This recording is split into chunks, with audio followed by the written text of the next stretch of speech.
Hey guys, tonight we're stepping into the silk-lined, spice-scented world of Mughal court life. Specifically, the daily routine of a Mughal emperor. Imagine gold-threaded cushions, fountains whispering in marble courtyards, and enough rosewater to hydrate an entire garden. You're about to spend a day, not just any day, but a full minute-by-minute drift, living as the most pampered, occasionally grumpy ruler of early modern India. Spoiler. You probably won't survive this level of indulgence unless you're at least 30% made of cardamom. So, before you get comfortable, take a moment to like the video and subscribe, but only if you genuinely enjoy what I do here. Let me know in the comments where you're watching from and what time it is for you. Now dim the lights, maybe turn on a fan for that soft background hum, and let's ease into tonight's journey together. The first hints of dawn seep in like a whisper through finely carved jolly screens. You lie beneath a towering canopy of white muslin, so sheer it almost floats. Outside, pigeons coo softly, and somewhere, a gardener is already brushing fallen neem leaves into tiny piles. You stir reluctantly as a team of attendants enters your sleeping chamber. Silently, reverently, with a kind of choreography that's been rehearsed since before you were born. One holds a copper basin of warm water infused with rose petals. Another carries an embroidered towel scented faintly with saffron and vetiver. A third begins chanting a series of praises, titles upon titles, each more exaggerated than the last, declaring your supreme wisdom before your eyes are even fully open. You groan softly. This again. You sit up slowly, the silk sheets slipping down. The marble floor is cool underfoot, and your first real sensation of the day is a little jolt of chill as you rise. You're still in a state somewhere between dream and duty. Welcome to the life of a Mughal emperor. 1/3 theater, 1/3 ceremony, 1/3 digestive challenges. Your bedchamber is cavernous yet intimate, decorated with painted niches that hold incense jars, tiny bird cages, and a delicate hourglass that was, allegedly, a gift from a Portuguese missionary. The air smells like sandalwood smoke, and the faint, lingering warmth of perfumed oil lamps that burned low into the night. One of your more senior attendants presents a mirror framed in ivory. You peer into it. Puffy eyes, decent beard, slightly smug expression. Yes, that's you. Someone else is already brushing your hair with a fine-toothed comb, dipping it in perfumed oil made from crushed jasmine and a few drops of rare Himalayan herb. Historians still argue whether Mughal emperors truly styled their hair daily or left it to fate. Yours looks regal enough for breakfast, at least. A servant kneels with your morning robe, indigo and lined with Kashmiri embroidery. You slip into it like you're wrapping yourself in authority. It's soft, but heavy, the fabric speaking the language of wealth in a whisper. Outside, conch shells and bells signal the formal arrival of dawn prayers. A muezzin's voice floats up from the private mosque across the palace grounds. You pad slowly toward your ablution chamber. The walls are lined with blue and white tiles that gleam faintly in the morning light. Here you begin your first ritual cleansing of the day. Hands, mouth, face, nostrils, feet. In that order, with warm water poured from silver ewers. You hum softly, a line from last night's poetry still tangled in your thoughts. Something about a jasmine breeze and betrayal. Typical court verse. Once clean, you kneel on a prayer rug so intricately woven it probably took a year to finish. As you begin your Fajr prayers, you feel the stretch in your shoulders and the cool air on your neck. Behind you, attendants withdraw silently. This is one of the only times in your day you'll be truly alone. The prayer brings you back to center, or at least closer to it, because very soon you'll be expected to rule over an empire larger than all of Western Europe, manage egos the size of elephants, and pretend that today's poetry contest is really very interesting. After prayer, a eunuch arrives carrying a carved sandalwood box. Inside, a selection of morning attars, natural perfumes made from crushed flowers and rare resins. You pick one called Bahar, meaning spring. It's a blend of rose, vetiver, and a secret ingredient only your personal perfumer knows. One drop on each wrist, one behind each ear. There's a long-standing theory that emperors use scent not just to smell good, but to maintain an aura, something invisible, soft, and unmistakably powerful. Outside your chamber, the sounds of the palace are waking up. A cook argues with a fishmonger over the size of today's trout. A parrot shrieks a half-remembered insult from the last week's poetry night. A bureaucrat clears his throat dramatically in the courtyard, hoping to catch your attention. Not yet, you think. Not until breakfast. But before you even leave your room, there's one more morning ritual: the receiving of the namaskar. This is a ceremonial greeting from the palace guards, the household staff, and any nobles camped outside your door, hoping to be noticed. They line the hall in 2 neat rows, hands clasped, eyes respectfully lowered. You step out in your indigo robe, and they bow like wheat before the monsoon. You nod, barely. A gesture refined through decades of inherited aloofness. The kind that says, "Yes, I see you. No, I do not have time for your petitions about goat taxes." A young page approaches with a tray of dried fruits: figs, apricots, dates, almonds. You take a fig and chew it slowly as you walk toward the breakfast pavilion, the scent of food, actual food, already wafting toward you. But that's for the next minute, the next ritual, the next delicious chapter. You walk slowly toward the breakfast pavilion, a long corridor of light and shadow opening before you. The rising sun filters through hanging silk screens, throwing peach-colored rectangles across the polished floor. Your slippers whisper against the marble, and your robe trails behind you like a cloud, too dignified to reign. At the end of the corridor, the breakfast pavilion waits like a stage set for one. Pillars of red sandstone frame the open-air alcove, with white muslin curtains fluttering lazily in the morning breeze. A small marble fountain babbles at the center. Not so much for cooling as for sound design, it masks the clinks of silver and ceramic, and makes your meal feel important. Regal. Hydrated. Your breakfast table, low inlaid with lapis and mother of pearl, sits surrounded by velvet cushions. A personal food taster bows silently as you approach. It's not paranoia if everyone secretly wants your job. You nod. He nods. That means proceed. The first course is a warm, cardamom-scented porridge, ladled into a shallow dish of fine blue porcelain from China. The cooks claim it was inspired by Persian recipes, though historians still argue whether its roots are Central Asian or a local invention dressed up with raisins. Either way, it's soft, creamy, and just bland enough to remind you of childhood and power simultaneously. Next comes a spiced lentil stew, thick with ghee and topped with a sprig of coriander.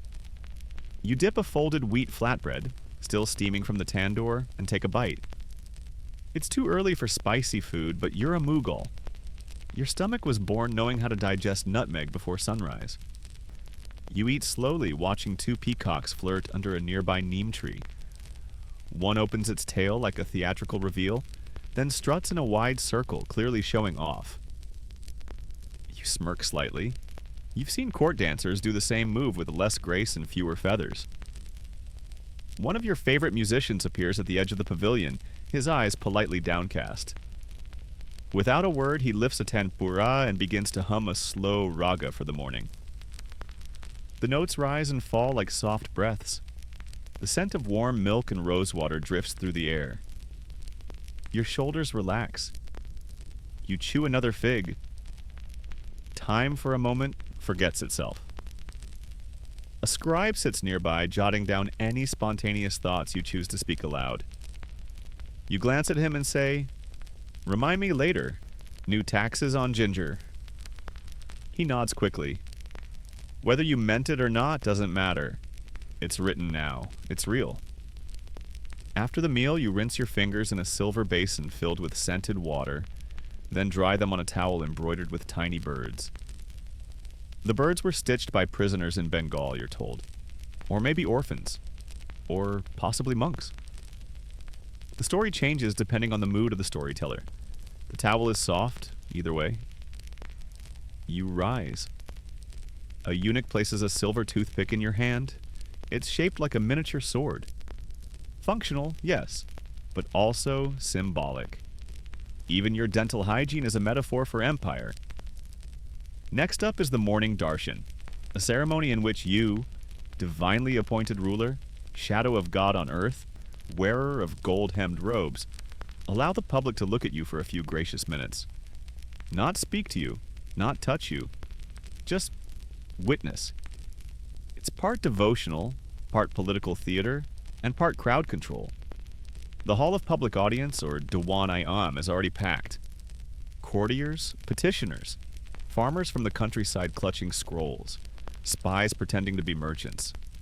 Real merchants pretending to be spies. All eyes turn as you enter. You ascend your throne. It's not your grand peacock throne. That monstrosity is for special occasions. This one is smaller, simpler, though still entirely covered in gold leaf and mother of pearl because, well, you're not a peasant. You sit, posture perfect, hands resting lightly on your knees. The sun catches the ring on your finger, a red ruby the size of a baby's fist. It's said to be cursed, but also said to bring clarity of mind. The empire runs on contradictions. One by one, a few pre-approved petitioners step forward. A land dispute in Gujarat, a water canal in Lahore that flooded a spice warehouse, a complaint about a noble's elephant eating someone's mango grove. You nod solemnly, you give orders. You ask one man if his beard is real. He looks stunned. The crowd laughs politely. Historians still argue whether these daily audiences had real political power or were more performative, like a royal Instagram story made out of incense and silk. But for the people in the room, your gaze is currency. Somewhere behind you, a scribe documents the entire exchange in Persian calligraphy, so fine it would make an angel blink. These pages will go into the Imperial archive, where no one will read them unless there's a scandal. Your vizier leans in to whisper something urgent. You sigh. All ready? It's barely mid-morning, and the tax collectors are fighting again. You motion to defer it until after the court poets perform. One must maintain priorities. An old astrologer in saffron robes is ushered in next, waving a copper astrolabe and mumbling about the moon's position. He smells like camphor and despair. You humor him, he's harmless.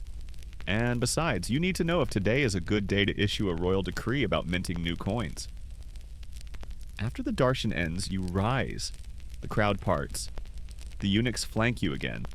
Someone begins fanning you with a large peacock feather fan, even though there's a perfectly fine breeze already. Back through the long corridor. More whispers, more bowed heads. One noble compliments the sheen of your beard. You pretend not to hear. It's a good beard, but flattery before noon is exhausting.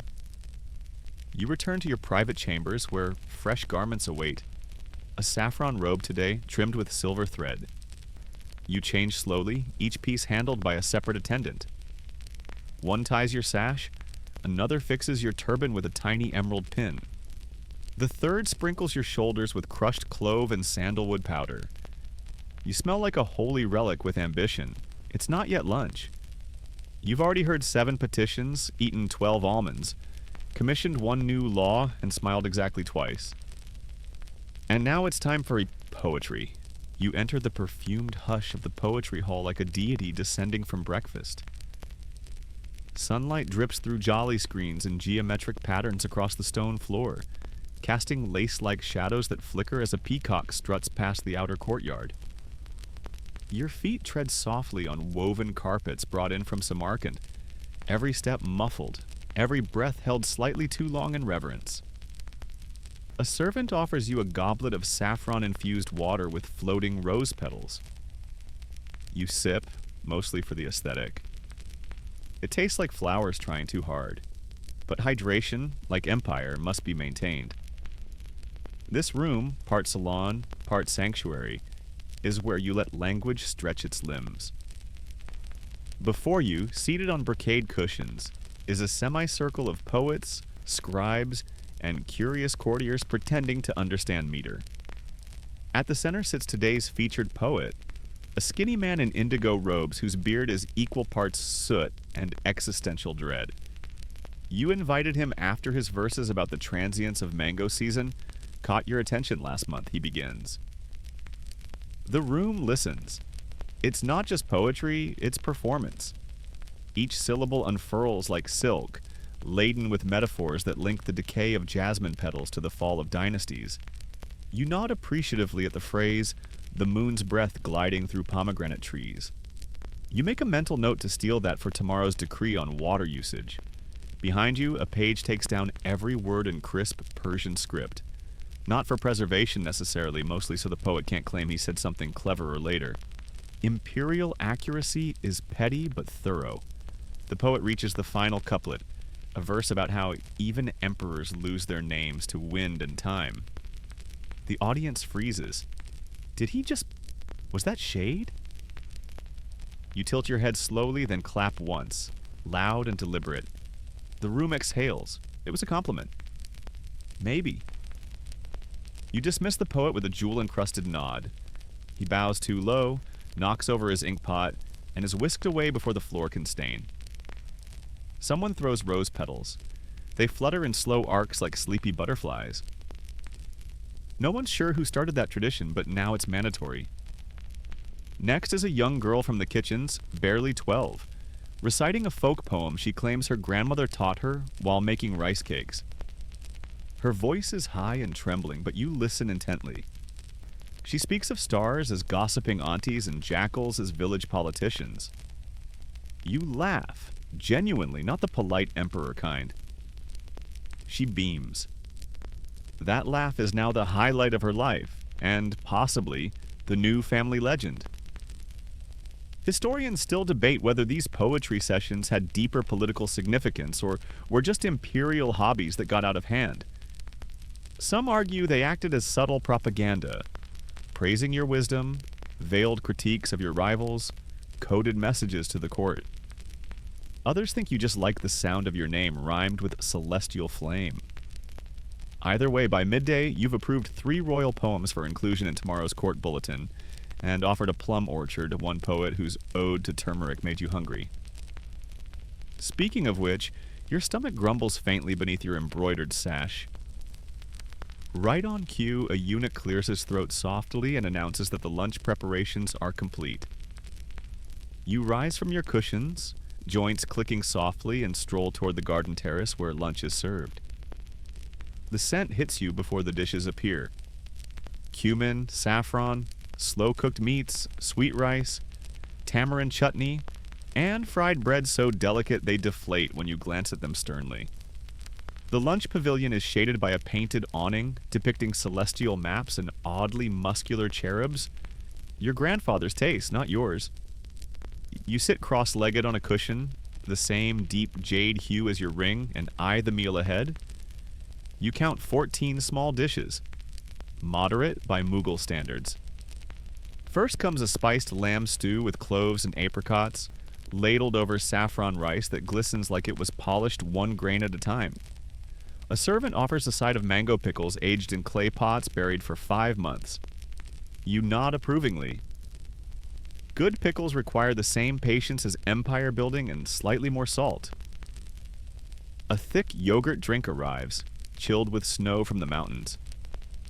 Yes, actual mountain snow, wrapped in woven mats, packed with sawdust, and carried on camelback from Kashmir. It took 3 weeks to arrive. You sip it in 3 seconds. Worth it. Your court chronicler joins you at a respectful distance. He's there not to eat, but to record what you eat. Every emperor's menu becomes legend, eventually. He scratches notes about your 3rd helping of lentil fritters. You glance at him, he pretends not to notice. At the edge of the terrace, a pair of antelope nibble at the trimmed hedges. They were gifted by a visiting ambassador from the Deccan who swore they could predict the weather by sneezing. So far, they've only predicted when lunch begins. Just as you reach for a honey-drenched fig, a small commotion arises near the servants' entrance. A covered tray has arrived unexpectedly. The note says it's from your youngest wife, an experimental almond dessert shaped like lotus petals. She's been studying Persian culinary texts again. The dessert tastes fascinating, like an academic idea translated into sugar.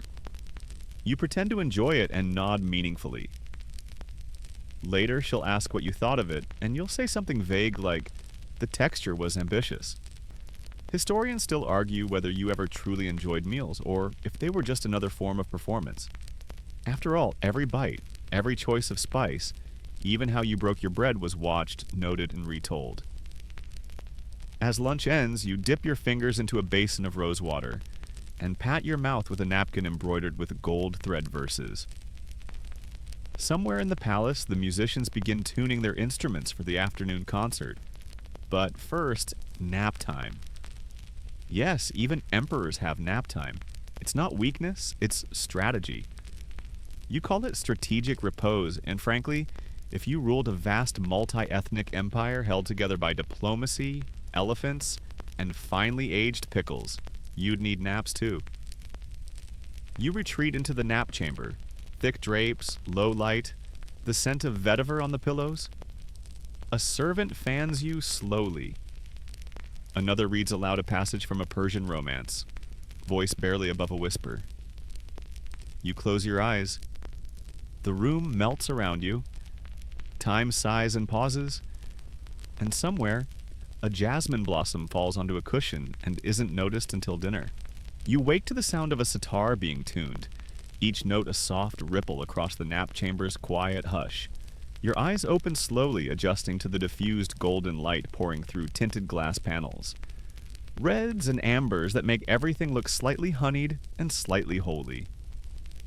A cool breeze drifts in from the perfumed garden. It smells of neroli and marigold, and because palace windows are never as draft-proof as they claim, one faint note of camel. You stretch like a well-fed cat. You nap like a sovereign. Refreshed, you rise to your feet, and within seconds a retinue of attendants glide in, bearing water bowls, cloths, and a fresh robe in pale saffron silk, embroidered with phoenixes so tiny that even your pet hawk thinks they're real. Post-nap grooming is a performance in itself. Your hair is oiled with almond essence and combed until it gleams like river light.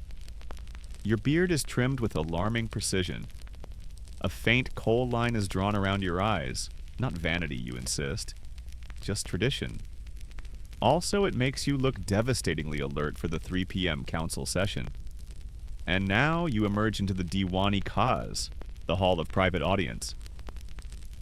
Its ceiling is a marvel of Mughal ambition. Arched, scalloped, painted in lapis and gold leaf.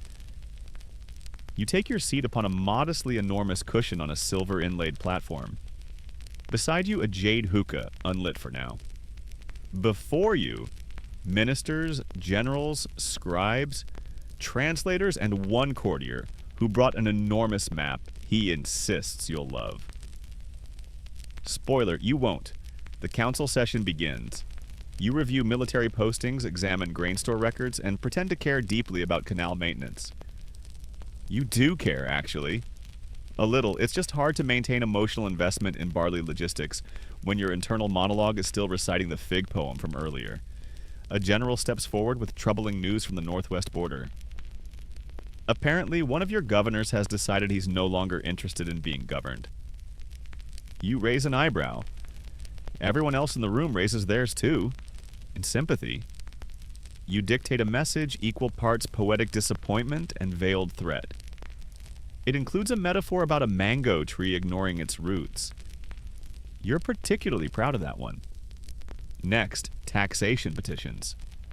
A merchant from Lahore presents a case for reduced tariffs on saffron imports. You glance at his shoes. They are suspiciously new. His logic is sound, though. You approve a trial exemption. The scribe records it, and the merchant bows so low you can see his bald spot shining under the chandelier. Now a debate about coinage. Historians still argue whether your decision to standardize gold and silver weights was born from economic brilliance or obsessive need for matching things. You do like symmetry, but you also hate fake coins, and the empire's very big and very full of counterfeiters. One minister proposes adding your portrait to the coins. You recoil slightly. Why would you want your nose immortalized in miniature for peasant fingers to smudge? You reject the idea politely. The nose stays imperial. By now, the hall is growing warmer. You sip rose water and signal for the incense burners to be lit. They release coils of sandalwood smoke that drift lazily toward the domed ceiling, like shy ghosts ascending to file complaints. There's a brief musical interlude while you wait for the ambassador from the Ottoman Empire to arrive. He's late. He's always late. You suspect he does it on purpose just to see how long you'll sit. Joke's on him. You have nowhere better to be, and the carpet under your feet feels like kneeling on whipped cream. When he does arrive, cloaked in dignity and slightly sweaty, you greet him in faultless Turkish.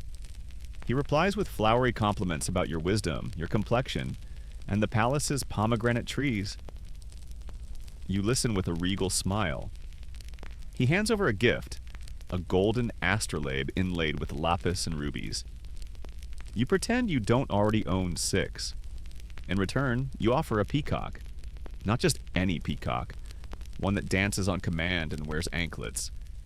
It's trained to respond to drum beats. It performs a short, deeply confusing jig. The ambassador is both delighted and alarmed. You nod serenely. Empire is 60% optics. Once he's escorted to the refreshment chamber for snacks and light flattery, you return to the day's real priority: deciding the color scheme for the new royal garden. Your wife suggests lavender and teal. The chief gardener offers ochre and crimson. You settle on all 4. The garden will be divided into quadrants, each representing a different season, mood, and citrus preference. You pause. You look out across the marble balcony. Below, the city sprawls like a living scroll. Markets buzzing, hawkers yelling, silks fluttering, goats arguing with reality. Smoke spirals from rooftops. Somewhere, someone is being mildly trampled by an enthusiastic elephant. Historians still argue whether you ever truly grasped the scale of the world outside your palace walls. Some say you did, keenly, precisely. Others think you ruled through artful detachment, seeing your subjects as elements in a vast celestial diagram. You know the truth lies somewhere between your sandals and the stars. As the sun tilts toward the west, you conclude the council session with a wave. Attendants appear to escort the ministers out, their scrolls tucked like sleeping birds beneath their arms. You rise. You move slowly now, not from age, but from calculation.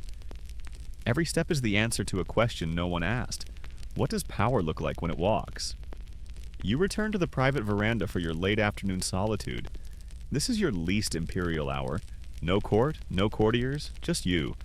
A porcelain cup of jasmine tea, and the distant sound of the palace falconer arguing with his birds. He loses often. You write a short verse in your journal. Something about wind through cypress. You forget it instantly, that's fine. The act was the point. By the time the first evening lamps are lit, the shadows in your chamber are long and golden. A servant enters barefoot and silent to light the room's lanterns one by one. Flame to wick, wick to glow, until the walls are awash in amber light. Dinner is not far now, but before that, one final pleasure. You summon the royal perfumer.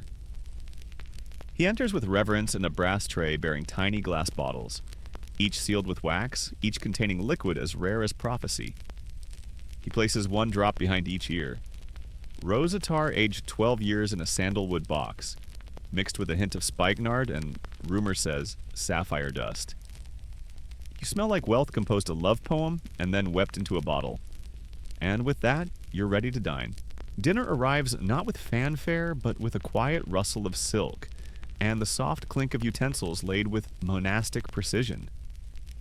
You're seated cross-legged on a low dais draped in embroidered damask, cushions propped just right beneath each knee because even emperors deserve ergonomic support. A gold-threaded napkin rests on your lap, a modest concession to formality in a meal that's anything but modest. You don't eat alone, of course, not entirely.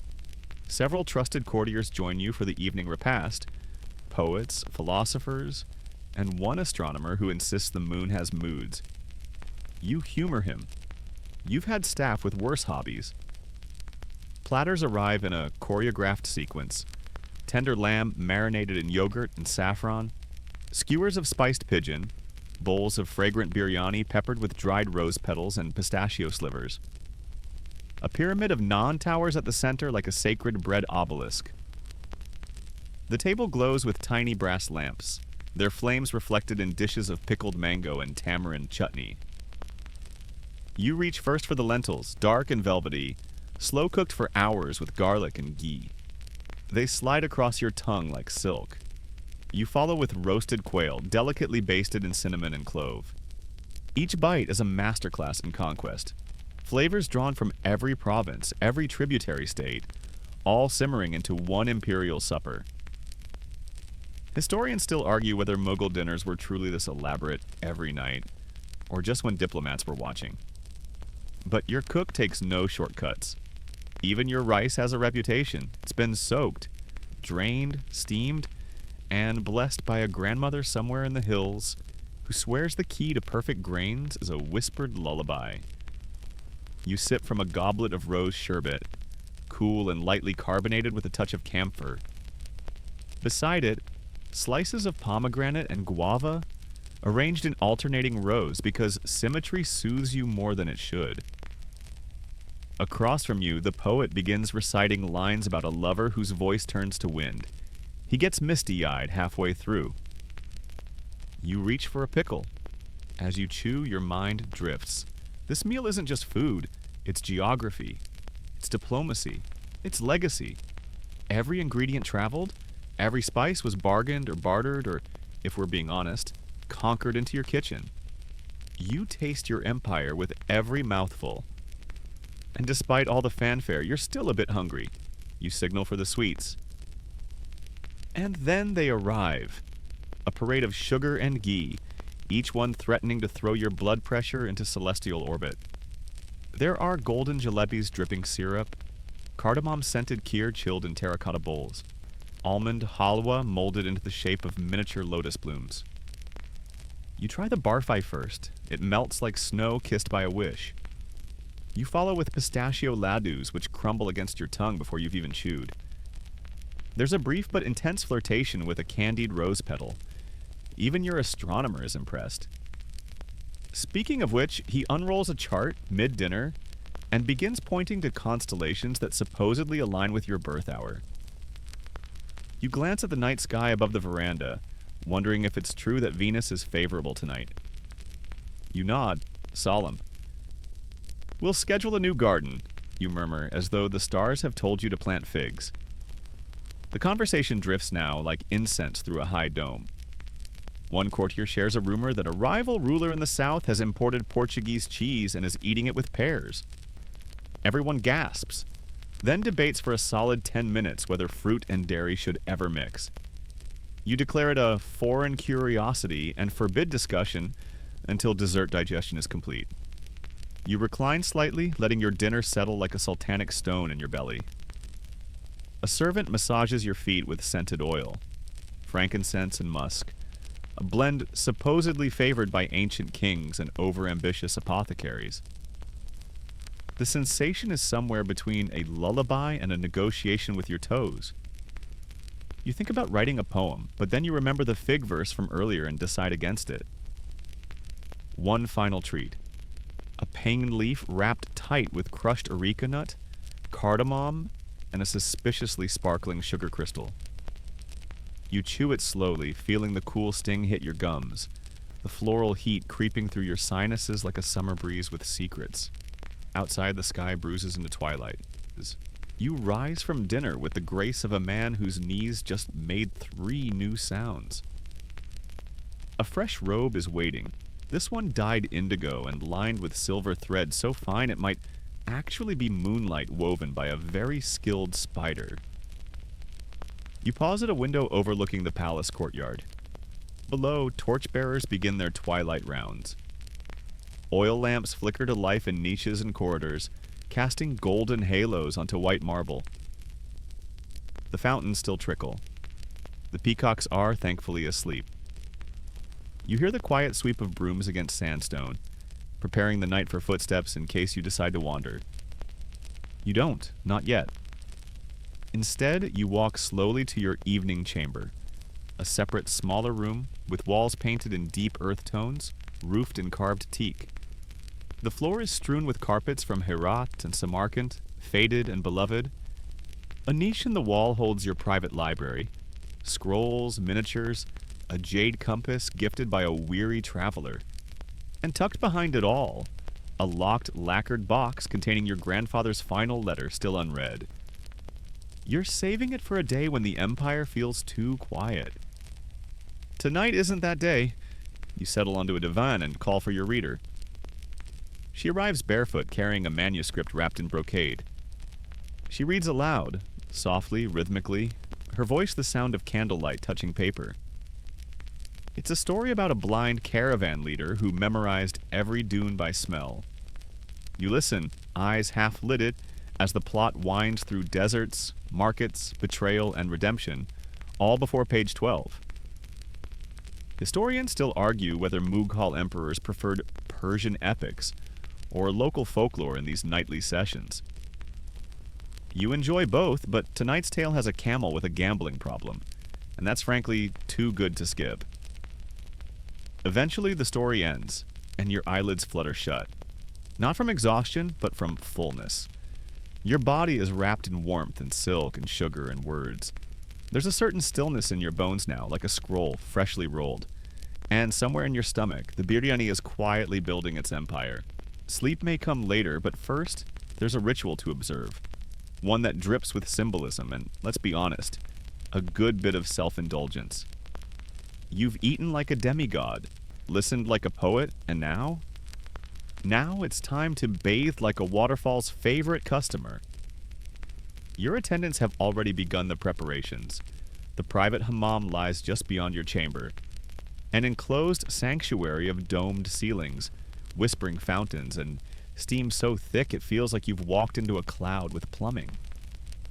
You step out of your indigo robe, shivering ever so slightly as warm mist greets your bare skin.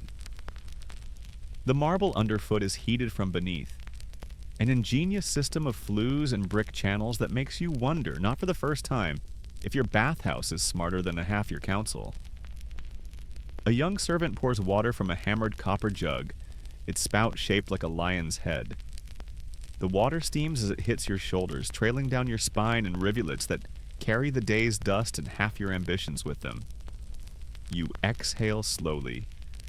Every drop feels like a minor enlightenment. The soap is made from olive oil and wild honey, laced with crushed turmeric and something piney. It's rubbed into a lather using a rough silk mitt, exfoliating both your skin and, allegedly, your soul. Historians still argue whether Mughal emperors believed in literal spiritual cleansing through bathing, or if that was just an excuse for having 3-hour spa days. Either way, it works. As the bath deepens, so does your dreaminess. Steam curls around your temples, clinging to your lashes. One attendant hums a lullaby you dimly recognize from childhood. Another scrubs your feet with a stone carved into the shape of a fish. You briefly consider naming it Minister of Clean Toes. Then comes the rose water. It's not poured.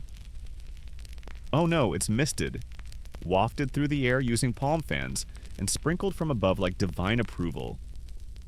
The scent is heady but soft, like a memory you're not sure you had. It mixes with sandalwood, cardamom, and the faintest hint of... Wait, is that saffron?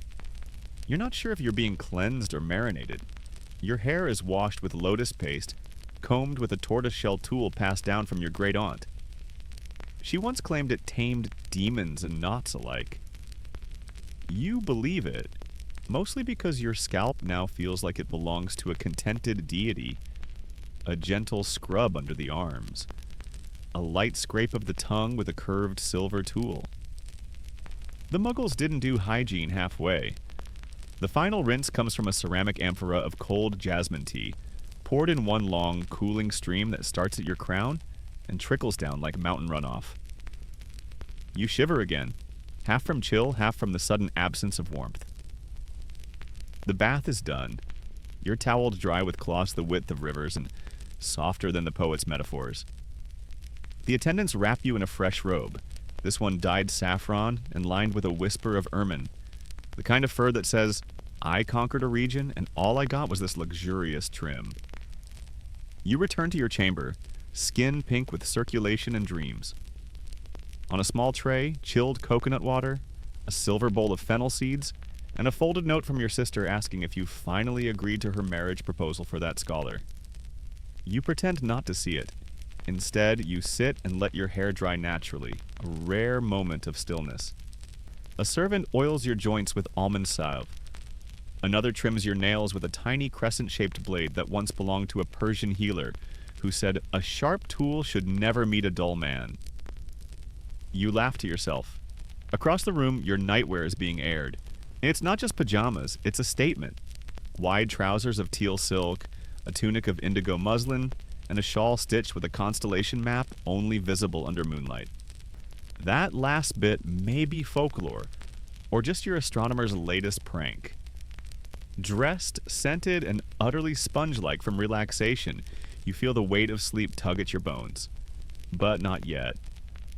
There's still one more step. A short walk to the prayer alcove, tucked into the corner of your chamber. The floor is bare save for a simple woolen mat. The air is quiet. No incense, no flutes, just the whisper of wind through a carved jaili screen. You lower yourself, joints murmuring like old friends. You close your eyes. No elaborate chants tonight, just a few words. Gratitude for the meal. Thanks for the bath. A small plea that tomorrow's council meeting doesn't involve another land tax debate. You linger in silence. One heartbeat, then two. Then you rise. Back at your bed, the mattress has been warmed with bricks wrapped in linen. Your pillow smells of lavender and myrrh. On a nearby table, a scroll rests open with a half-finished verse you may return to. If the gods of sleep are slow in coming. Historians still argue whether Mughal emperors slept on cotton or silk, firm or soft, alone or surrounded by attendants. You don't argue. You just lie down and let the sheets swallow you. The room darkens to a hush. In the courtyard, the night guards shift positions with the subtle shuffle of boots on stone. A nightingale begins to sing, just one note, then a second, as if testing the acoustics. You smile. Even the birds understand the value of timing. You stretch once, arms high, toes pointed, then settle again, like ink drying on parchment. Somewhere in the distance, a water wheel turns, a reminder that even in rest, the world does not pause. And yet, right now, it feels like it might. The next moment unfolds like the gentle unfurling of a scroll, inked with serenity, perfumed with peace.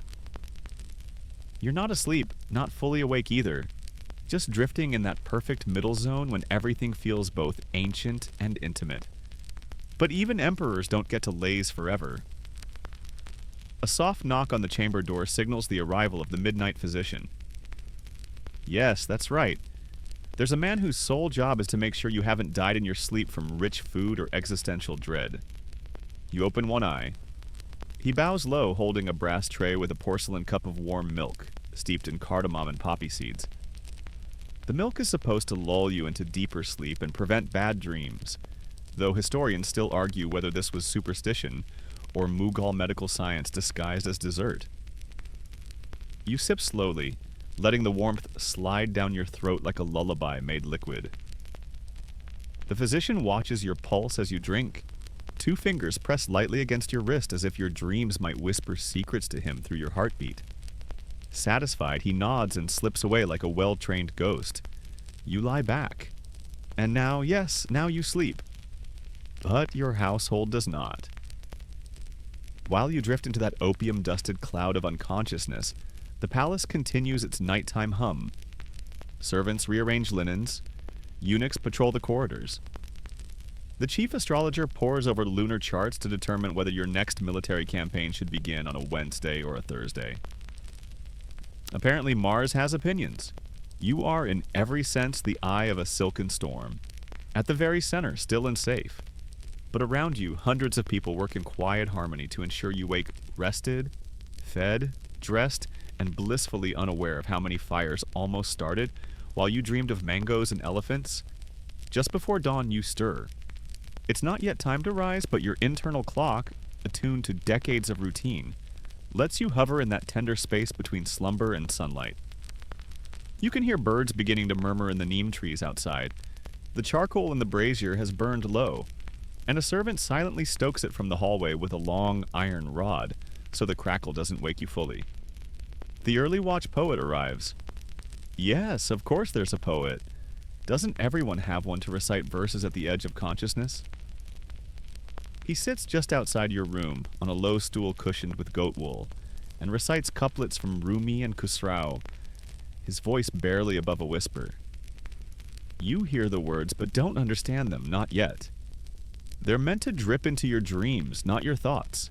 It's more charm than lecture. Some lines stay with you. The moon lives in the lining of your skin. Even in sleep, the garden grows.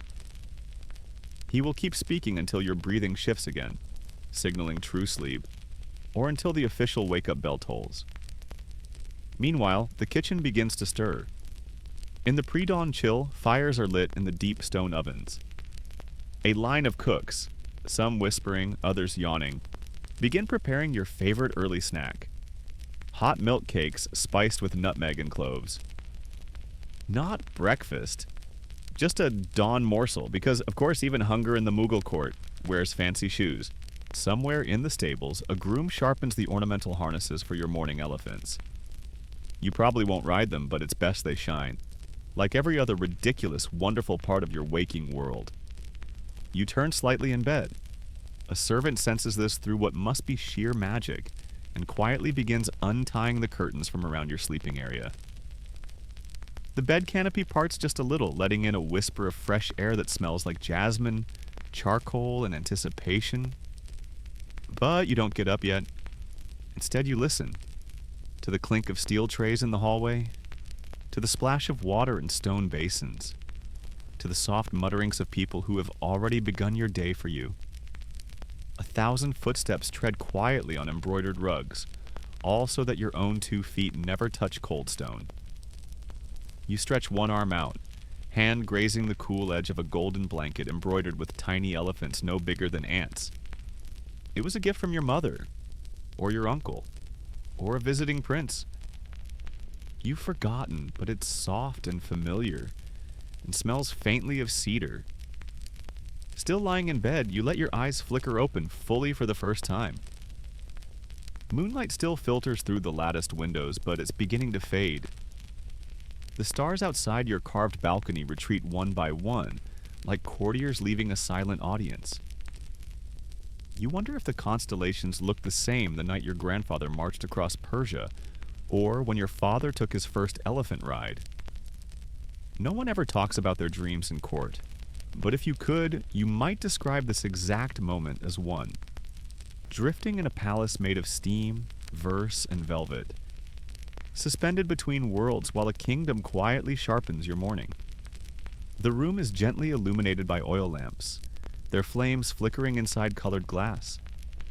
They cast warm shadows that dance on the wall and make your luxurious chambers feel, just for a moment, like a sacred cave or a memory. You close your eyes again for a final moment of rest, knowing that when they open next, the day will truly begin. And outside, someone strikes a small bell, once, twice, echoing softly through the corridors. Time to rise. You sit up slowly like a mountain unfolding at dawn. Every gesture has its place. Every movement feels like a ceremony rehearsed 1,000 times because it has been. You're not just waking, you're entering the world again as the Mughal emperor. The curtains are pulled wide now, and in comes the golden wash of sunrise. Not some boring pale light either. We're talking full-on saffron rays spilling through the jolly latticework, casting intricate patterns on the marble floor like divine geometry. Birds wheel past the windows. One caws too loudly. It is promptly escorted off the palace grounds by a hawk handler. Probably. You swing your legs over the side of your vast four-poster bed. Two valets immediately step forward, their heads bowed, holding soft slippers lined with sheep wool. The stone floors are cold, after all, and you're not about to risk frostbite when you've got 1,000 soldiers, 50 concubines, and at least 3 rival cousins waiting to challenge your authority today. First order of business, the morning cleanse. Your royal bath is already prepared. A marble pool, shallow and warm, is scattered with rose petals and slices of sandalwood. A eunuch checks the water temperature with his elbow because, apparently, even thermometers can't be trusted with this level of responsibility. You step in slowly. The water embraces you. Now, this isn't your average 2-minute rinse. This is a full-body ritual. Attendants move with practiced grace, pouring warm water scented with vetiver and bergamot from hammered silver ewers over your shoulders. Another massages a custom blend of chickpea flour, turmeric, and almond paste onto your arms. It's a cleanser, exfoliant, and subtle flex all in one.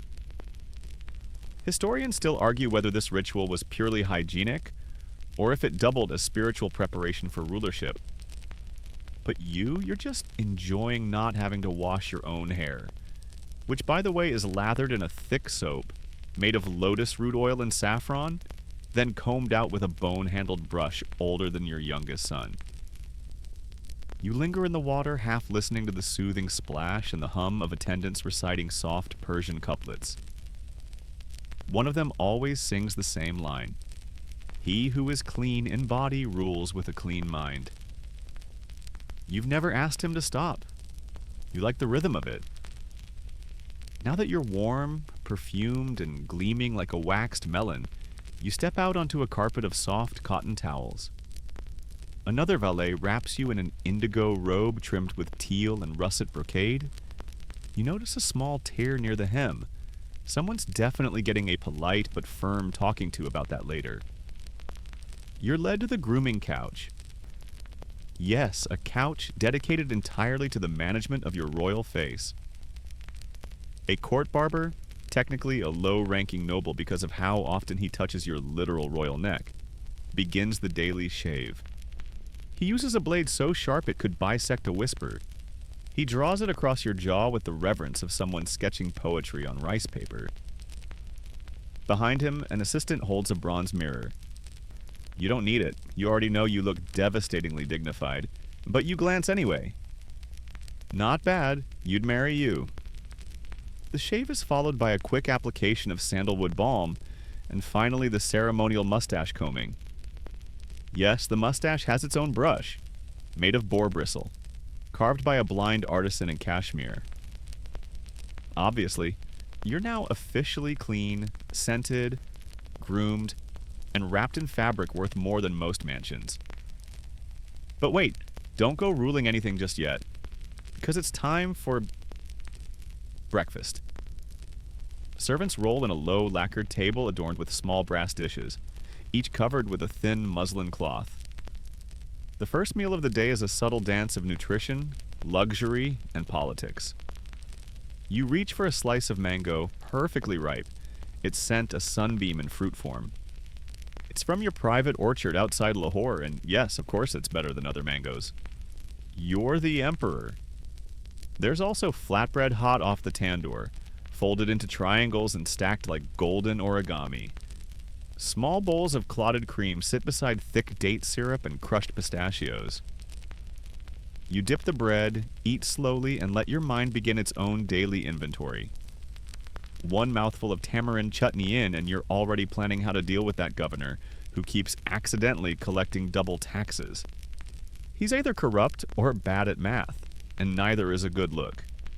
A tray of sweet rice is offered, dotted with saffron and garnished with strands of silver leaf. You take a polite bite. It's mostly for show, like a crown you eat instead of wear. A courtier enters quietly and kneels.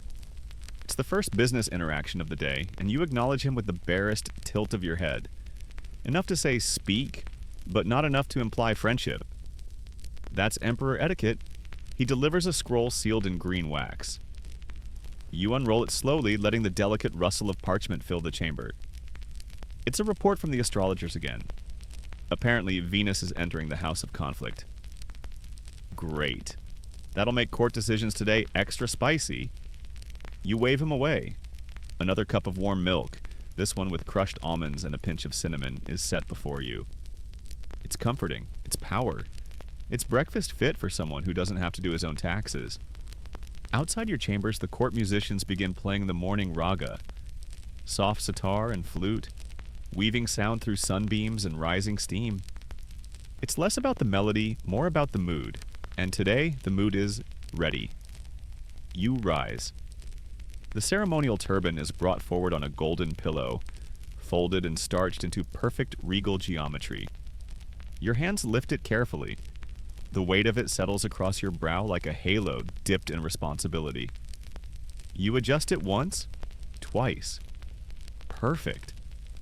Time to greet the day, wrapped in silk, scented with rose oil and full of mango. You step out of your private quarters and into the hallway, and just like that, your body becomes public property again. The stone corridor echoes with footsteps.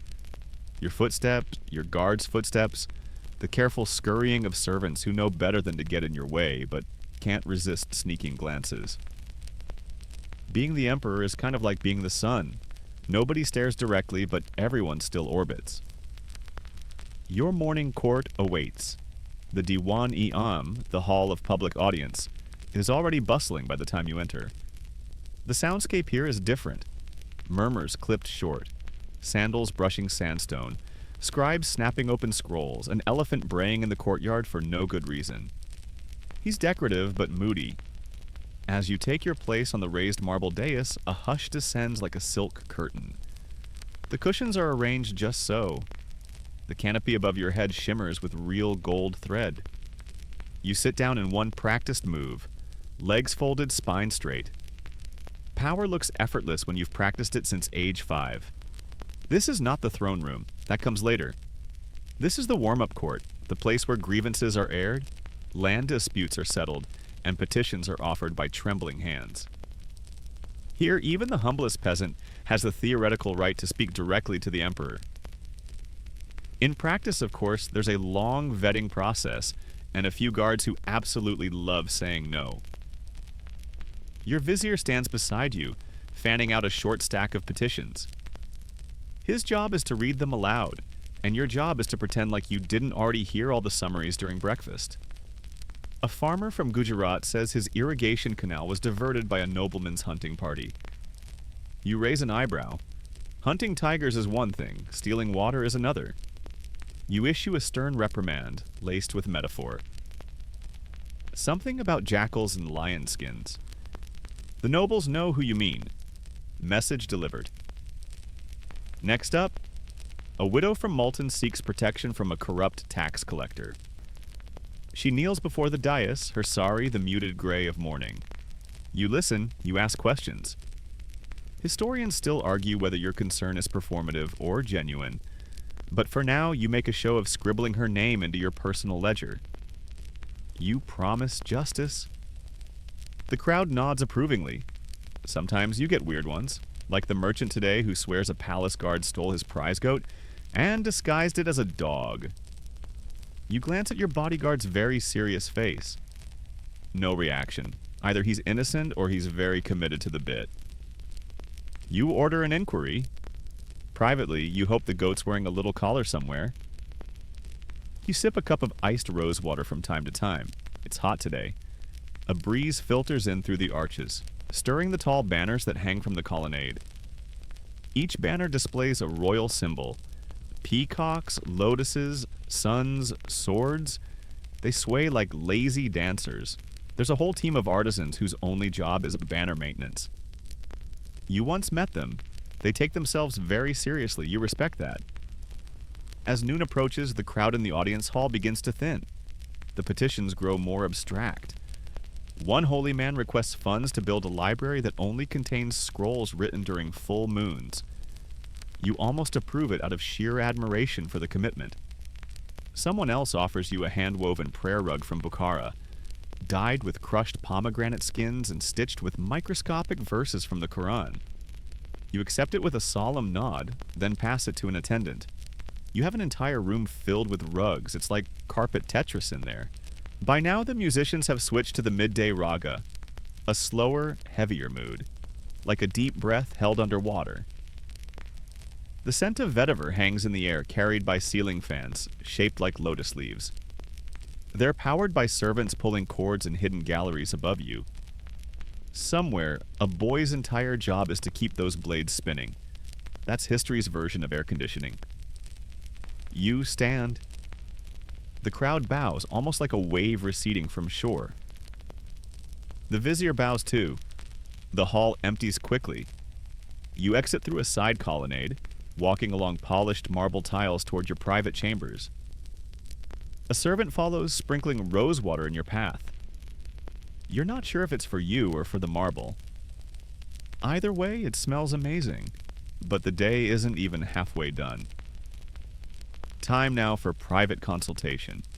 You settle into a cushioned alcove in your study where shelves brim with manuscripts, letters, and reports bound in silk and sealed with wax. Your calligrapher enters, brush in hand, ready to transcribe your thoughts, rulings, or spontaneous poetry. You dictate a letter to a Rajput prince. The language is flowery but firm. You're offering an alliance, or maybe a warning. Depends how they read it. There's also a box of foreign trinkets to review, gifts from traders who just docked in Surat. One offers a mechanical music box shaped like a birdcage. It chirps when wound. You're skeptical, you're delighted, you're both. A bowl of candied almonds is set beside you. You pop one into your mouth.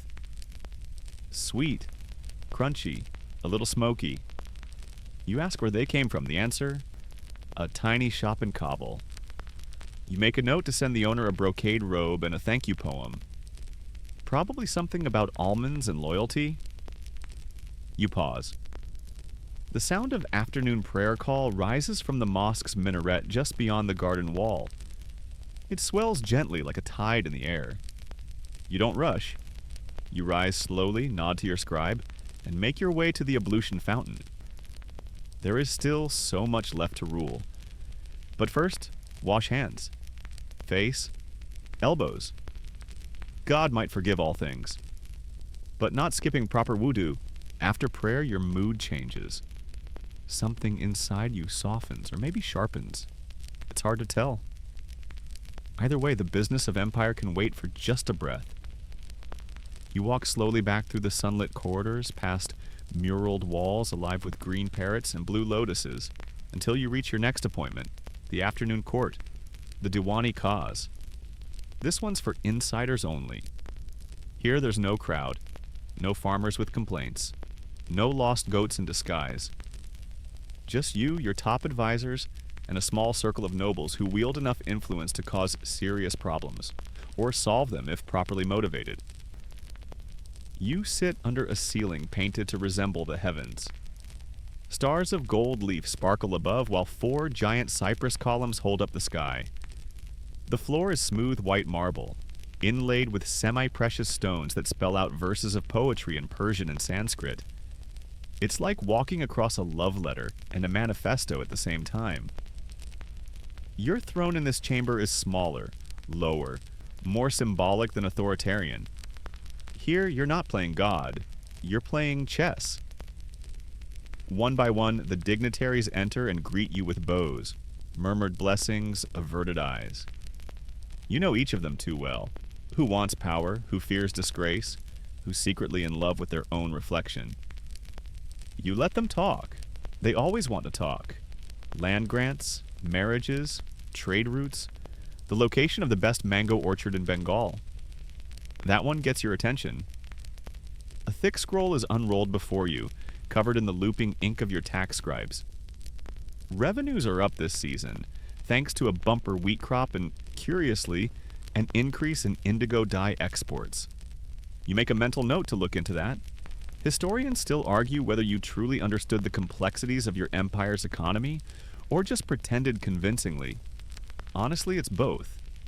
As your finance minister drones on, you notice a small black beetle crawling across the inlaid marble near your foot. You watch it navigate the word eternity spelled in lapis lazuli. You feel weirdly comforted. There are brief discussions on matters military. A general from the northwest frontier presents a report written on stretched goatskin parchment. The borders are stable for now, though there are whispers of unrest among the hill tribes. You nod, unconcerned. You've heard this before, probably in your sleep. Then someone mentions the Portuguese again. Ah yes, the Europeans. Red-faced, garlic-smelling, gold-hungry creatures with oddly square boats. They're poking around the coastal trade towns again, talking about spices and souls. You stroke your beard thoughtfully, maybe send them a polite warning, and a suspiciously generous gift basket. Let them wonder what's laced with poison. After an hour or so, the court begins to lose steam. The nobles get quieter. The advisors run out of charts. Someone coughs theatrically. You stretch your back and declare the session closed. Now it's time for the most sacred ritual of all. Lunch. Back in your private dining chamber, a low marble table has already been set, surrounded by silken cushions in teal and gold. The food is simple by emperor standards, because you asked for it that way. Too many spices before your afternoon nap? Disaster. The last time it happened, you dreamt of riding a flaming goose into battle against an army of dancing turnips. Never again. Today's spread includes fragrant saffron rice, a dish of stewed lentils with garlic and fenugreek, slivers of roasted lamb glazed with tamarind, and a bowl of chilled mango slices. There's yogurt with mint, pickled lime, flatbreads warm from the tandoor, and of course a small jug of spiced buttermilk to cool everything down. You eat slowly with your fingers, savoring each bite. A servant fans you with a giant peacock feather fan. Another plays a stringed instrument so softly it's like the ghost of music. Halfway through your meal, your youngest son bursts in uninvited. He's 8, bold, covered in ink. You sigh theatrically and wave him over. He wants to show you a poem he wrote. It's about elephants and the moon and something called night dust. It makes no sense. You love it. This moment will be remembered, not by historians, but by your son. After lunch, your physician checks your pulse. He doesn't ask, he just appears like a worried cloud. He takes your wrist, counts silently, then hands you a tiny gilded tin of crushed pearls and cardamom. For balance, he says. He always says that. You always take it. It's nap time. Yes, Emperor's nap. Anyone who tells you otherwise is lying or very cranky. You lie on a divan in your shaded chamber where the ceiling is painted in soft indigo and hung with glass lanterns shaped like swans. Silk curtains ripple in the warm breeze. Somewhere in the garden, a myna bird calls once, then falls silent. You close your eyes. For a moment, the whole empire breathes with you. Outside, the world continues. Merchants haggle, soldiers train, courtiers whisper. But inside this moment, all is still. This is the exact center of the day, the golden hinge between exertion and leisure. The pulse of empire softens. You sleep, only for an hour. Just long enough to dream of that flaming goose again, but this time it's wearing a tiny crown. You wake up slowly, your thoughts coated in that sleepy glaze that makes everything feel half real. The fan is still swaying. The shadows have shifted. Somewhere nearby, water drips softly into a basin, keeping time like a patient metronome. You blink against the soft, filtered light, stretch your arms and sit up. No alarm bells, no clanging gongs. Just the gentle tug of duty resuming its grip. A servant brings a bowl of rose water and a clean towel. You wash your face, fingers lingering at the corners of your eyes where dreams still hide. The towel is soft, embroidered with tiny lotuses, each one stitched by hand. Probably by someone whose name you'll never know. Empires run on anonymous stitches. Refreshed, you step into the corridor. It's time for the darbar Nisa, the women's audience. Unlike the morning court or the Diwani cause, this one is private in a different way. Fewer politics, more persuasion. You make your way through the mirrored hallway, past perfumed curtains and sandalwood doors until you reach the Zenana courtyard. Here your wives and royal women have gathered. Not in silks and jewels, but in relaxed cotton robes, lounging on cushions and sipping chilled sherbet. You're the only man allowed in this space, and even then it's only because you're you. The conversation is lively.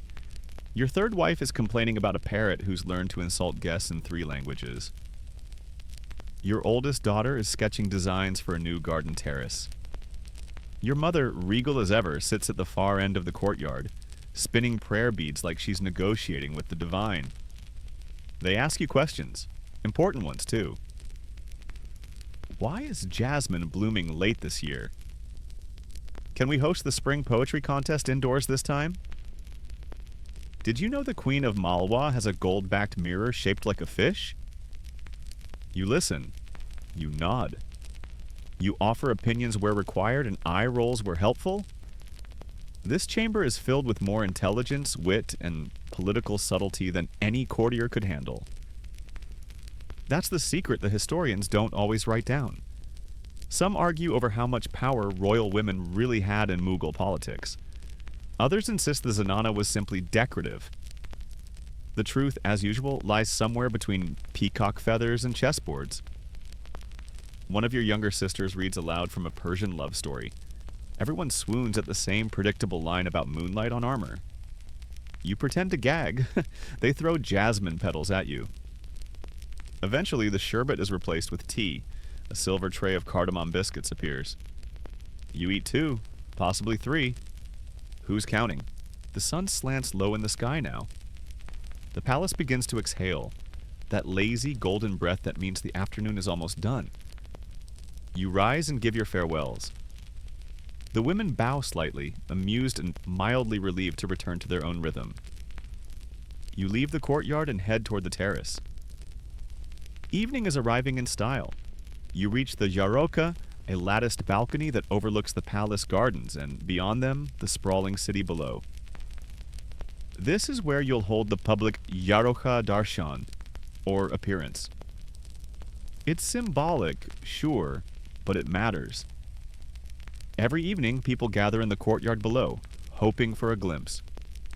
Merchants, pilgrims, travelers, and local nobles.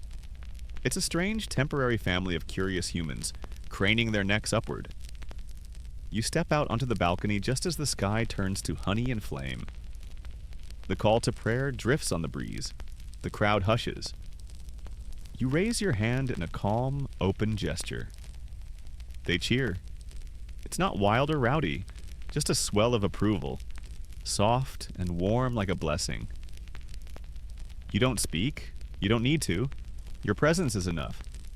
You stay there for a few minutes, letting the moment settle. Below, a child hoists her baby brother to see you.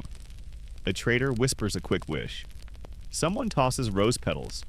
A hawk wheels overhead. For this one breath of time, you are a living statue, both man and myth, framed in gold against the evening sky. Then you step back. Another tiny ritual, complete. As the sun dips below the palace walls, torches are lit in the inner courtyards. Their flickering orange glows cast long, playful shadows on the stone. It's time for the next course of action. Evening study. Yes, even emperors have homework. You make your way to the library. Not just any room with books, but a fragrant, cushion-strewn, sandalwood-paneled paradise where calligraphers glide like ghosts and books are bound in velvet. You sit near a low brass lamp and gesture to your favorite scholar. He's old, smells vaguely of ink, and has the voice of a bored owl. Perfect. Tonight's reading, A Treatise on Astronomy. You're trying to understand how the stars might affect the monsoon. Your court astrologer says the stars are moody. You suspect he's moody. Either way, it's best to be prepared. As the scholar drones gently, you drift in and out of focus. The diagrams are pretty, at least. Circles within circles. Moons chasing suns like celestial gossip. You doodle a tiny elephant in the margin. Nobody notices. Then a change of subject. You pull out a portfolio of miniature paintings. These are the latest works from your royal atelier. Scenes of court life, battles, mythical creatures, and romantic gardens. You admire the detail. The way one artist has painted a single peacock feather with 43 strokes of a brush made from squirrel hair. One miniature catches your eye. It's a painting of you holding a lily, looking suspiciously wise. You smirk. It's flattering but inaccurate. You never hold lilies. They tickle your nose. You turn the page. Another shows the city at night, lit by lanterns, alive with motion even as the sky goes dark. You like this one. It feels true. The air has cooled. Somewhere, a servant strikes a small brass gong. Dinner time approaches. Dinner in a Mughal palace isn't a quick affair. No snacks on the go, no secret midnight ramen. It's an orchestration of flavors, fabrics, and very careful hand washing. You leave the library with your thoughts half tethered to astronomy and elephant doodles and make your way through the lantern-lit corridors that now hum with the soft shuffling of slippers and the rustle of silks. The scent reaches you before the doorway does. Spiced rice, roasted meats, ghee-warmed bread, a whisper of saffron so powerful it might as well be a royal decree. You inhale. You almost float. The main dining hall, or dastarkwan, is already set. Not with chairs and forks, perish the thought, but with long carpets, low cushions, and broad platters laid out across white muslin cloths. You take your place at the head, cross-legged, ringed by your closest companions, advisors, and select royal family members. A servant pours warm water over your hands, catching it in a hammered copper basin. Another offers a strip of perfumed cloth for drying. It smells like roses with a hint of clove, functional and fancy. The food arrives in waves. A giant silver tray lands in the center with roasted quail stuffed with dried fruit and nuts, ringed with turmeric-dusted onions and slivers of preserved lemon. Someone has garnished the edge with pomegranate seeds because apparently everything is art now. Then comes saffron rice flecked with pistachio, little bowls of tamarind chutney, yogurt cooled with mint, lentils thick with ghee, fried breads puffed like small pillows, and a lamb curry so tender you could cut it with a sideways glance. You eat with your right hand, expertly scooping a morsel of rice and curry with a bit of warm naan. The flavors are bold, but balanced, spicy without being aggressive, like an advisor who tells the truth gently. You compliment the head cook. He blushes and mumbles something about using fewer cloves this time. You remind him you like the cloves. He beams like a kid with a gold star. As you chew and sip from a silver cup of lightly sweetened rosewater, conversation flows lazily. Someone recounts a hawking expedition gone awry when the bird flew off and refused to come back for 3 hours. Another jokes about the astrologer's most recent prediction, that a comet will appear next week. Again, someone mutters. The last one turned out to be a speck on the telescope lens. Your youngest son asks whether dragons could exist if they lived in volcanoes. You say, possibly, which keeps him happy and the philosophers fidgeting. One of your generals suggests adding pumpkin to the royal menu. You pause. You ask if the pumpkin asked for this. He laughs nervously. The answer is still no. Historians still argue whether these dinners were more about politics or pleasure. The truth? Equal parts both, seasoned with the joy of watching your cousin try to discreetly hide a second helping of mango pickle. After the main course, a servant clears the dishes with ballet-like grace. The next course isn't food, but scent. Someone wafts a small burner of agarwood smoke past the group, trailing a ribbon of earthy sweetness. A silver tray of bottle leaves appears, folded and filled with a blend of areca nut, cardamom, and lime paste. It's the Mughal version of an after-dinner mint, with more history and less sugar. As you chew, you walk slowly into the palace gardens again, this time under full nightfall. The stars are bold tonight, scattered across the sky like loose diamonds on velvet. You stroll barefoot on the cool marble pathways. The grass hums gently under the breeze, and the air is thick with night-blooming jasmine. A court poet catches up to you, eager to share a new couplet. "It's about the moon," he says. Of course it is. He recites something tender about longing and water lilies.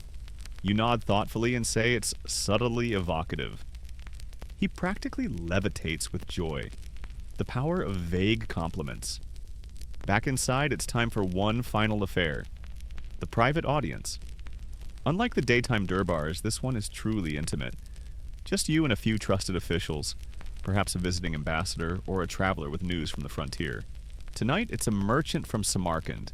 He brings silk samples and tales of new dyes, one that can create a true sky blue without fading. You examine the cloth. It shimmers faintly like moonlight in motion. You tell him to leave samples with the weavers and accept your gift of a carved agate ring. Then, a report from the border. Minor unrest, nothing urgent, but worth monitoring. You make a mental note to dispatch a letter in the morning, then promptly forget it. Thankfully, your scribes are terrifyingly competent. The meeting winds down. You feel it in your bones, the pleasant ache of a day well lived. You rise, bow politely, and disappear through a curtained hallway into your private chambers. Here, the pace finally slows. Your chamber is quiet and dim, with a soft golden glow cast by a cluster of oil lamps. The bed is low, wide, and covered in clean linen, scented faintly with vetiver. A carved sandalwood box sits nearby, filled with tonight's reading options. Some devotional poetry, a humorous travelogue from Persia, and one suspiciously well-thumbed book of ancient riddles. But first, your bedtime routine. A servant brings a warm towel, another bowl of rose water, and a small dish of ground sandalwood paste. You rub a bit onto your wrists and temples.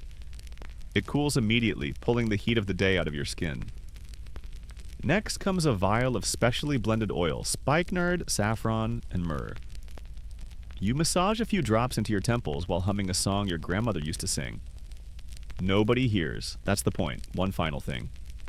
A tiny carved box of opium mixed with honey and crushed poppy seeds. Just a smidge. Enough to take the edge off and smooth the rough corners of sleep. You're not alone. Historians agree many royals used it for relaxation, pain, and yes, just to make the night softer. You recline against the bolster, pick up the poetry book, and read aloud in a whisper. The words are gentle, the rhythm hypnotic. Eventually, the book slips from your hand. Your eyes flutter. The lamps are extinguished one by one. The palace sleeps. But of course, you're not quite done. Even when your eyes have closed and your breathing slows, your world keeps moving. The Mughal Empire doesn't switch off like a lantern. Instead, it hums quietly, its gears oiled with protocol, candles, and human insomnia. A chamberlain waits just beyond your quarters, in case an urgent message arrives from the outer provinces. Say, a rebellion flaring up in Gujarat, or suspiciously late monsoon causing famine fears. And yes, this has happened before. A sleepy emperor doesn't mean a sleeping empire. But for now, things are quiet. You dream of rivers and tigers and oddly a conversation with a singing mango. Blame the opium, it always sends you somewhere odd. Outside your window, the guards rotate watch with a sleepy sort of discipline. They wear quilted armor to ward off the chill and mutter jokes in hushed voices. Stories of ghosts in the eastern wing, or that one time a cow wandered into the treasury. One of them is plucking a four-stringed dotara. Badly. A gust of wind whistles through the archways. Somewhere a torch guttered out. The scent of sandalwood smoke lingers, tracing the ceiling beams like a memory. The palace birds roost silently under the eaves. White peacocks, blue parrots, and one extremely grumpy owl that everyone has agreed not to name for superstitious reasons. You think it looks like your grandfather. It's around this time, long past midnight, that your astrologers do their best thinking. They sit hunched over their instruments in a room that smells like wax and ink. casting shadows across brass armillary spheres and vellum charts. They whisper about planetary alignments, cross-checking star positions for the next Imperial calendar. Should we adjust for that eclipse next month? One murmurs. Historians still argue whether he believed in omens or used them as excuses, another replies. They agree on nothing, except that you'll want to report by sunrise. Of course you will. Meanwhile, in the harem quarters, your wives and concubines each settle into their own corners of night. Contrary to popular imagination, it's not a never-ending party of silk pillows and wine. Mostly it's gossip and embroidery. Tonight, a few of them play a game like chess, but with tiny carved elephants. Others work on a collaborative poem. Each person adds a line, and you lose points if it doesn't rhyme with moon. Your favorite wife, the one who always smells faintly of almonds and knows 5 languages, is reading aloud by candlelight. It's a Persian romance about a prince who disguises himself as a gardener. You tried reading it once, but got bored halfway through and added a tiger to the plot, just to spice things up. She still keeps your version in a separate drawer. Elsewhere, the palace kitchens are being scrubbed clean. The giant copper pots that fed hundreds are now scoured by candlelight. A young cook's apprentice has fallen asleep inside one of them. It's fine. He's very small. The master cook shakes his head, covers the boy with a towel, and carries on chopping turmeric root for tomorrow's breakfast curry. That's what a good emperor eats, something that stains your fingers for a week. Far below in the stables, your war elephants sleep standing up, swaying slightly like slow boats in calm water. One of them lets out a low, sonorous trumpet. Maybe a dream of battle, or maybe he just has gas. The mahouts whisper lullabies to them, seated beside with oil lamps and beads in hand. You once tried riding an elephant at night. It was majestic until it sneezed and you had to change outfits. Twice. In the women's music quarters, a court musician strums the final notes of a vina. She thinks no one is listening. She's wrong. A poetry scribe in an adjacent chamber has been writing verses based on her melodies for weeks. He hopes to present them to you next month. Or maybe never. It depends on how the rhymes turn out. And even the palace cats are working. One is currently stalking a mouse that may or may not be imaginary. The mouse seems suspiciously composed. Historians might argue one day whether it was ever really there. Your eunuchs, tasked with watching the inner sanctums of the palace, exchange a hand of cards by lantern light. One of them has a secret stash of dried apricots. Another keeps carving spoons when he's bored. There are, by your last count, 42 spoons hidden across the palace walls. And in your own chamber, though your body is heavy with sleep, your mind stirs. Because even in rest, the emperor listens. You hear the wind. You feel the marble cool beneath your mattress. You sense the time bending quietly toward dawn. You wonder briefly, will the comet appear this week? Will the new ambassador from the Deccan bring mangoes or war? Should you commission a new map of your empire, one that includes all the secret rivers that only appear in dreams? And just before your mind floats back into unconsciousness, a final image. Your empire stretched wide, breathing like a great sleeping animal, dreaming with you, beneath you, and perhaps even beyond you. You let go. Your breath rises and falls, steady now. The long night cradling you like one of those elaborate Mughal hammocks made of embroidered silk, and far too many tassels. But just as your dreams deepen, so does the machinery of morning. The palace does not rise all at once. It murmurs. Somewhere near the eastern veranda, the first temple bell tinkles, soft and distant. A priest is lighting the first ghee lamp, offering prayers to the still sleeping dawn. You don't hear it directly, not yet, but your mind stirs, like someone knocking gently at the inside of your skull. By the time the sky turns the color of cool dash, the inner palace has begun its staggered routine. Attendants are yawning into their palms. Silk slippers shuffle across mosaic floors. Curtains are drawn back with a practiced flourish. The Emperor is about to wake. Except, of course, you're still wrapped in sleep like a paratha in a napkin. Outside your quarters, your personal attendants whisper about the schedule. They check the water temperature in your copper bath basin. They adjust the small brass incense holder shaped like a lotus. Someone arranges your robe, the pale teal one, embroidered with crane feathers and tiny gold moons. You don't know why, but it feels like a crane robe kind of day. Meanwhile, a palace astronomer appears in the corridor, holding a scroll marked with ink and sandalwood dust. He looks like he hasn't slept. Technically, he hasn't. The stars say to avoid mangoes, he whispers to your valet. Your valet nods solemnly. Understood. Pears it is. Historians still argue whether Mughal emperors actually followed astrological guidance, or if they simply used it as a polite excuse to reschedule meetings. As your bath is being readied, a chorus of maids arrives carrying silver trays of perfumes and oils.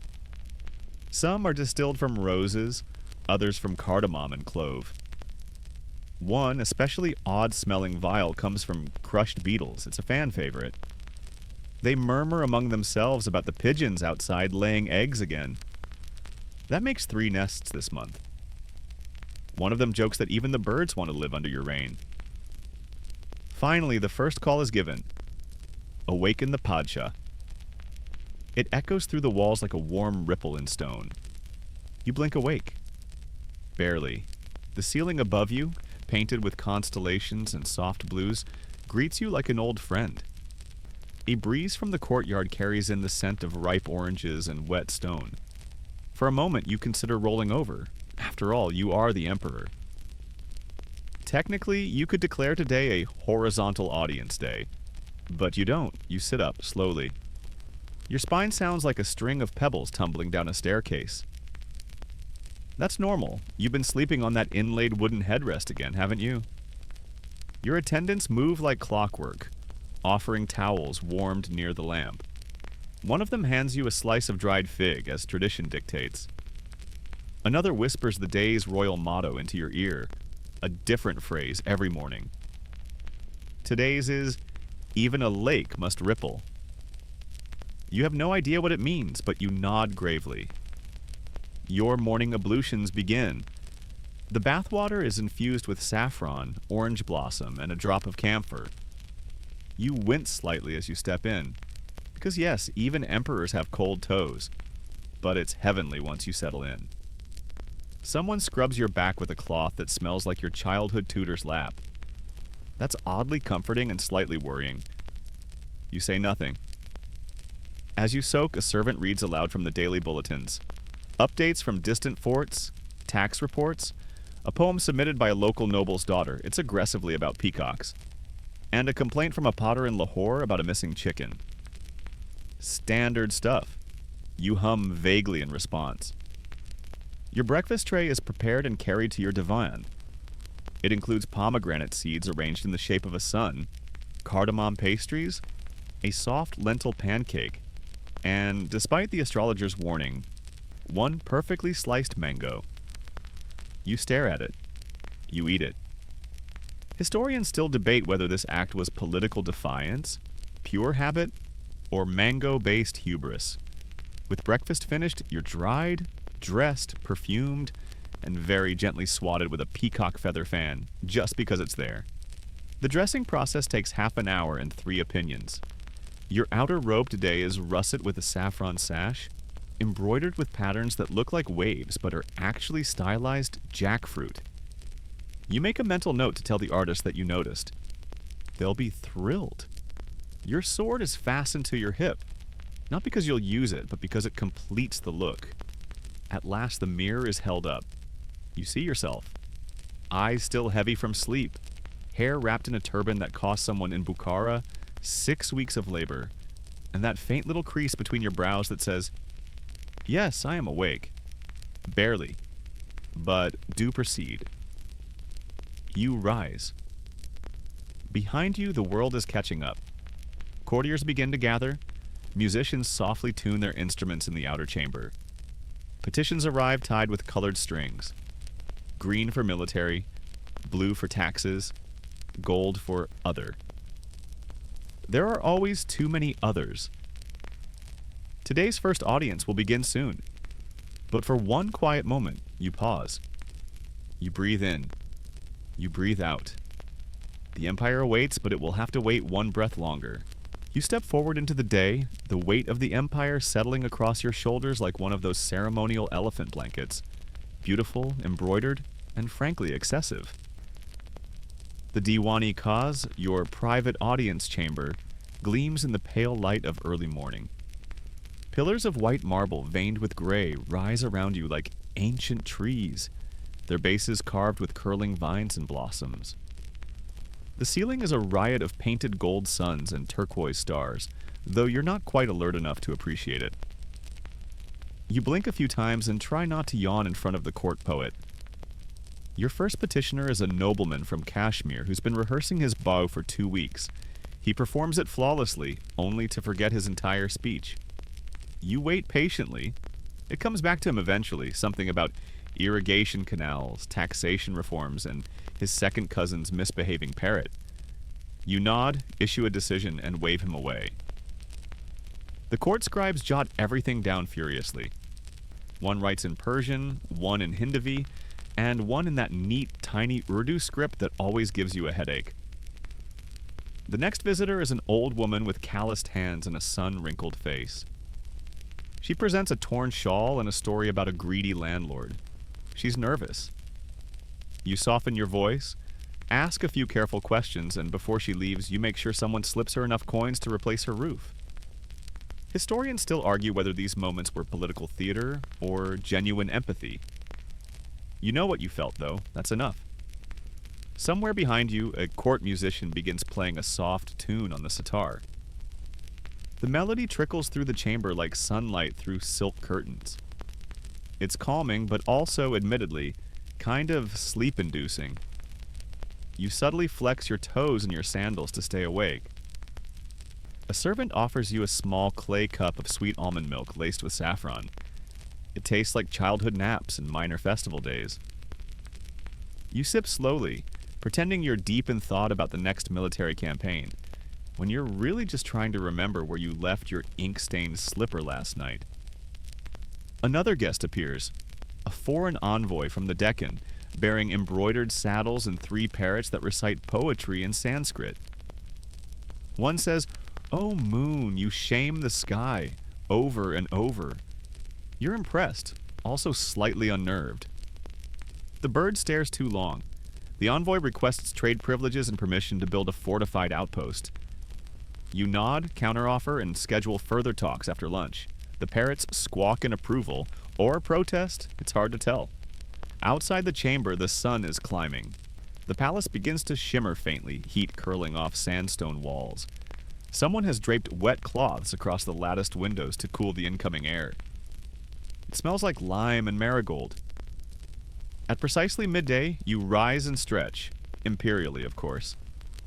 Lunch is served in a shaded pavilion, with birds chirping overhead and servants fanning away both flies and sycophants. The meal is quiet, a private reprieve. There are bowls of lentils spiced with cloves, flatbreads warm from the clay tandoor, roasted eggplants, and tiny stuffed gourds. You pick at your food while watching the palace falcons wheel lazily in the distance. They dive, vanish, reappear. Your ministers murmur nearby, but no one disturbs you yet. You let the moment stretch. Later, back in your study, scrolls await, thick with seals and ribbons. They smell like dust and diplomacy. Some deal with far-flung governors in Bengal, others with complaints about merchant guilds in the Punjab. One scroll includes a painting of a monkey accused of stealing an official's turban. You set it aside. That one deserves special attention. You read, think, dictate, and pause often. Your dog dozes on a cushion near your feet, tail twitching. Occasionally you toss him a fig. He does not care for figs, but he eats them anyway. Loyalty is like that. In the late afternoon, you step outside. The garden glows in amber light, shadows long and soft.